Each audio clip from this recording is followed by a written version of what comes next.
बिन बादल बरसात, ये मुहावरा तो आपने सुना ही होगा, जो हर दिन सही साबित हो रहा है। जो गरज गरज कर डरा जाते हैं वो बूंद भी नहीं बरसते, और कहीं ऐसे बरसते हैं कि पहले कोई संकेत भी नहीं देते। क्या आप जानते हैं क्यों? बेशक जानते तो होंगे ही, जलवायु परिवर्तन का असर है। और अगर नहीं जानते तो वीडियो को पूरा देखिए और समझिए कि मौसम के बदलते मिजाज की वजह से हम क्या कुछ झेल रहे हैं, क्या कुछ भविष्य में झेलने वाले हैं। अगर आज अपने अपने स्तर पर सतर्कता और जागरूकता के साथ इस माहौल को बदलने की पहल में शामिल न हुए। आप देख रहे हैं देश रोजाना, मैं हूं स्मिता सिंह। जैसा कि आप खबरों में देख रहे हैं, सुन रहे हैं, तस्वीरें देख रहे हैं, पिछले कई दिनों से कर्नाटक के बेंगलुरु में बाढ़ से हालात बिगड़ते जा रहे हैं। सड़कों पर ट्रक भी चल रहे हैं और नाव भी चल रही हैं। चारों तरफ पानी पानी और सिर्फ पानी देखने को मिल रहा है। एक ही हफ्ते में ये दूसरी बार हो रहा है जब बाढ़ से हालात इतने बदतर हैं। मौसम और प्रकृति की मार से अलग ये लचर प्रशासनिक व्यवस्थाओं की भी तस्वीर है, जो ऐसे हालातों से निपटने के लिए पहले से तैयारी नहीं करती, और जो तैयारियां आनन फानन में की जाती हैं वो ऐसी स्थितियों से निपटने के लिए नाकाफी साबित होती हैं। फिलहाल यहाँ स्थिति ये है कि अगले कुछ और दिन लोगों को भारी बारिश का कहर बर्दाश्त करना पड़ सकता है, क्योंकि मौसम विभाग ने 9 सितंबर तक भारी बारिश का अनुमान जताया है। ऐसा पहले भी होता रहा है, जब बादलों का खुलकर बरसना या बेतहाशा बरसना जमीन पर बसे लोगों के लिए ऐसा सैलाब लाया है कि घर, मकान, खेत खलियान से लेकर जीवन तक सब तैरते दिखे हैं। लेकिन अब हालात बदलने लगे हैं, जिसका सिलसिला बीते कुछ सालों से बढ़ता जा रहा है। मौसम में रोज नए बदलाव देखने को मिल रहे हैं। पहले वाला सीन ही नहीं रहा कि अप्रैल के बाद गर्मी, जुलाई अगस्त में झमाझम बारिश, सितंबर के बाद सर्दी और फिर फरवरी मार्च में बसंत के आगमन की आहट। अब तो गर्मी मार्च में ही प्रचंड रूप दिखाने लगती है। सर्दी 2 महीने भी ठीक ठाक नहीं पड़ती, और जो कुछ दिन पड़ती भी है वो हाड़ गला देती है। इधर बरसात का भी मानसून वाला मिजाज मिट चुका है, अब ये भी महीनों सताती हैं। ऐसा क्यों हो रहा है कि ऋतु के मुताबिक हम मौसम का मजा नहीं ले पा रहे? ये सभी के लिए सोच का विषय है। मौसम में हर बदलाव के पीछे क्या जलवायु परिवर्तन ही एक कारण है? इस बारे में भी हमें सोचना होगा। सिर्फ भारत में ही नहीं, दुनिया के कई बड़े देशों में, कई ऐसे देशों में जहां ऐसे हालात हो रहे हैं कि जुलाई में अमेरिका में जलवायु परिवर्तन के कारण भयंकर तूफान और बाढ़ से हालात बदतर होते देखे गए। अमेरिका के बाद भारत और ऑस्ट्रेलिया में भी बाढ़ आई, और फिर भीषण गर्मी के मौसम में भी ऐसा हुआ। पश्चिमी यूरोप के हालात तो किसी से नहीं छुपे, वहाँ का मौसम तो आग की तरह लाल रहता था।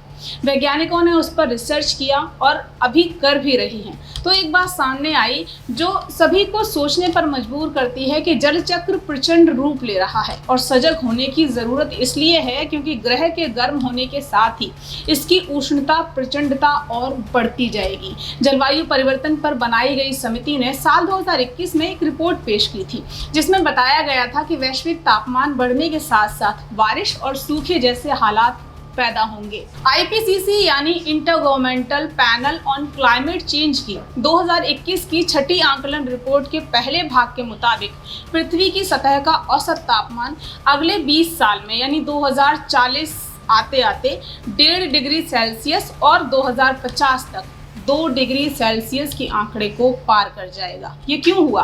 हमारी और आपकी गतिविधियों के चलते। जी हाँ, ह्यूमन एक्टिविटीज के असर ने 2000 साल में अभूतपूर्व दर से जलवायु को गर्म किया है। ये अब बिल्कुल सोचिएगा कि नहीं कि इतना सा तापमान बढ़ने से कौन सा बवंडर आएगा, क्योंकि महज 2 डिग्री सोचना भी खतरनाक है। झेलेंगे तो जाने क्या होगा। कैसे, ये भी समझिए। वायुमंडल, सागर, भूमि, जलाशय और जमी हुई बर्फ के बीच संचरण से मिलकर बनता है जल चक्र। जब बारिश होती है या बर्फबारी होती है तब वायुमंडल से ये पृथ्वी पर गिर सकता है। जमीन के द्वारा इसे सूखा जा सकता है, नदी में, तालाबों में बह सकता है, या फिर वाष्पीकरण के जरिए फिर से वायुमंडल में पहुंच सकता है। पेड़ पौधे भी पानी को भूमि से ही सोखते हैं और पत्तियों के द्वारा नमी के रूप में बाहर निकालते हैं। वर्तमान में देखा जाए तो संघनन और वाष्पीकरण दोनों की दर बढ़ी है। जल चक्र का इस तरह से प्रचंड अवतार लेने के कई कारण हैं, और मुख्य वजह है तापमान का बढ़ना। हवा में नमी की मात्रा ऊपरी सतह तक बढ़ जाती है, जिससे बारिश ज्यादा होने लगती है। जल चक्र का बढ़ना इस बात की ओर भी इशारा करता है कि कहीं सूखा तो कहीं भीषण बाढ़ जैसे हालात, और कहीं प्रचंड गर्मी होती है। ऐसा भी नहीं है कि सभी जगह ये स्थिति एक जैसी रहेगी। भूमध्य सागर सागरीय तट, दक्षिणी अमेरिका, पश्चिमी अमेरिका के कई बड़े भाग में सूखे जैसे हालात होने की आशंका है।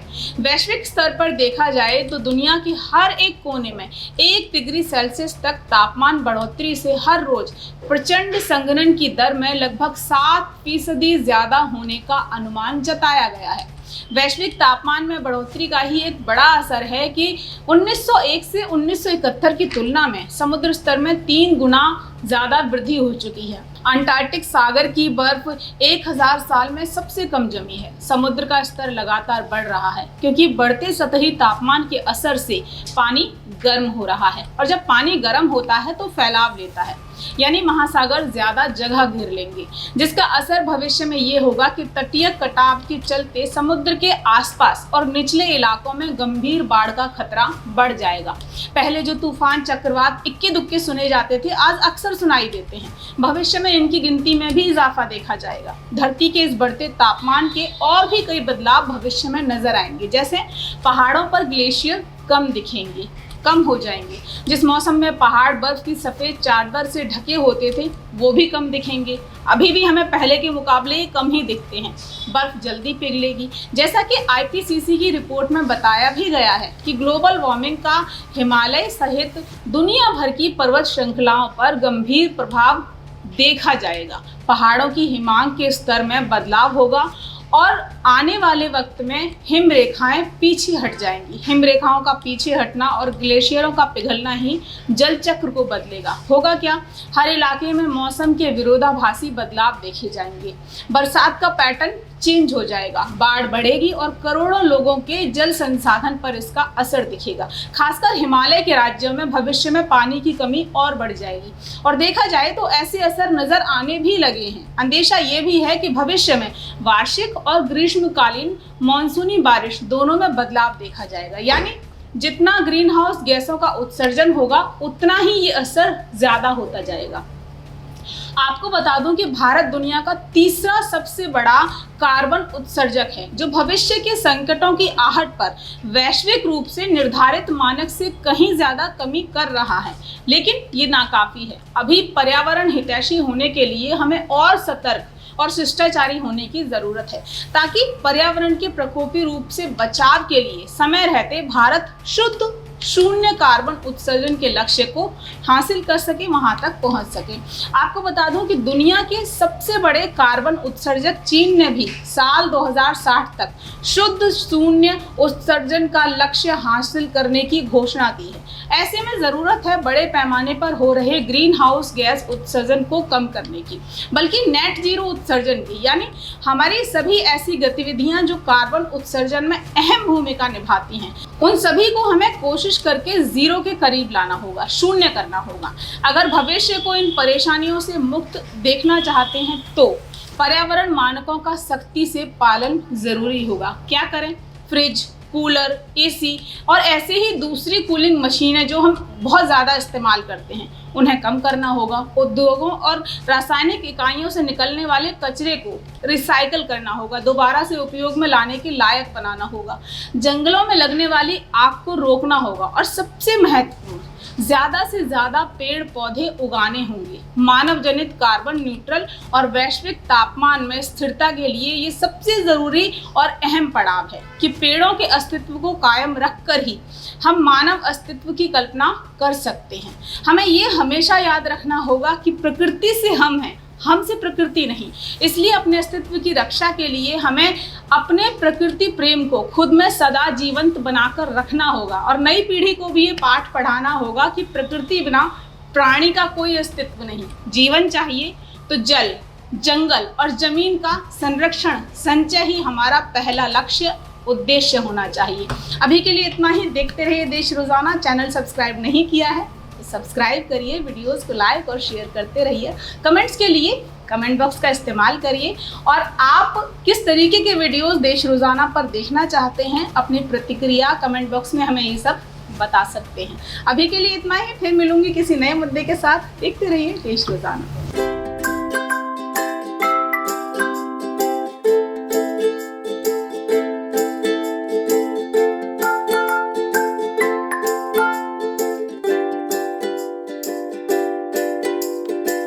हमारे साथ जुड़े रहने के लिए देखते रहिए देश रोजाना का यूट्यूब चैनल। सब्सक्राइब कीजिए, साथ ही देश रोजाना की खबरें सबसे पहले देखने के लिए प्रेस कीजिए बेल आइकन।